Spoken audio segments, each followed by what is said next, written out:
Kumusta ka bagyan?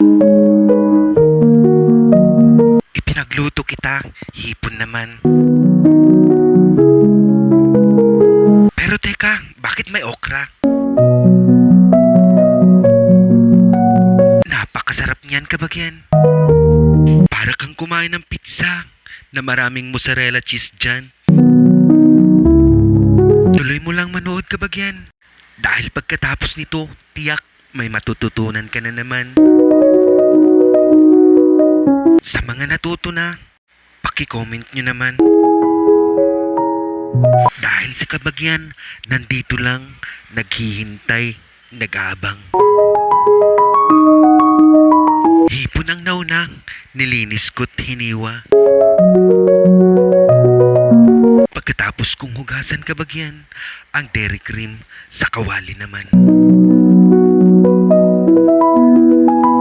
Nang nalusaw na kabagyan, sunod naman ang bawang.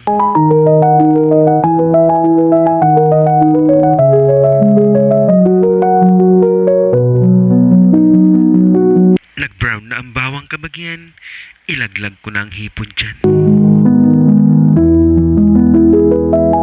Stir fry ba ang tawag dyan kabagyan? Paki-correction naman. Yung carrot naman, ginayat ko lang ng diamond shape yan. Pang-ar-arkos lang day takabagyan.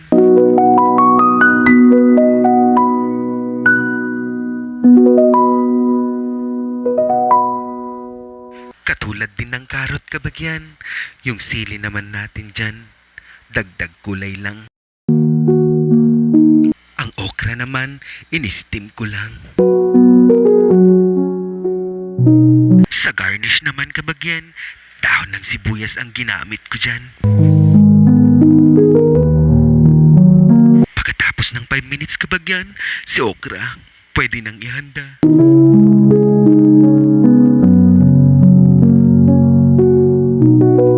Sa nakatuwid na okra kabagyan, ang hipon, pinatong ko lang.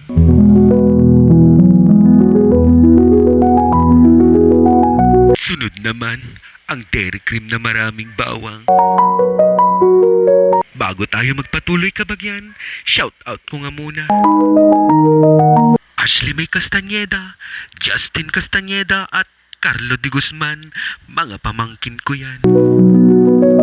Ang pinsan ko naman, si Remar Castañeda yan.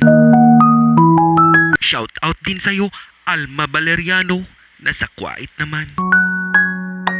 Shout out din kay Jose Bombita, Aris Pascual at Romer Racoma, taga Karagsakan naman.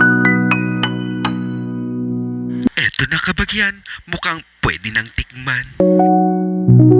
Ang video nating ito, magtatapos na dito. Maraming salamat, kabagyan.